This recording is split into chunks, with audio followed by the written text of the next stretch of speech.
आज चाहिँ मैले पूर्ण रूपमा जाजरकोट जिल्लाको खलङ्गा बजारलाई कैद गर्ने कोसिस गरिरहेको छु।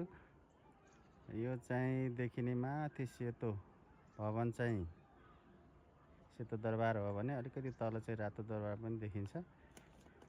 त्यसै गरी दायाँतिरको यो बजार चाहिँ ठाँटी बजार हो भने अनि चाहिँ अलिकति यतातिर चाहिँ थाप्ले भन्ने ठाउँ हो। अनि यो देब्रेतिरको यो बजार चाहिँ गैरीखाली पर्छ।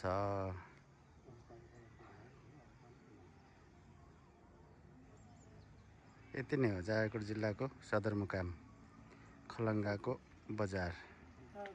योभन्दा धेरै छैन। उता पाल्नोपट्टि चाहिँ नि भिरपाखा मात्रै हो, बजार चाहिँ छैन।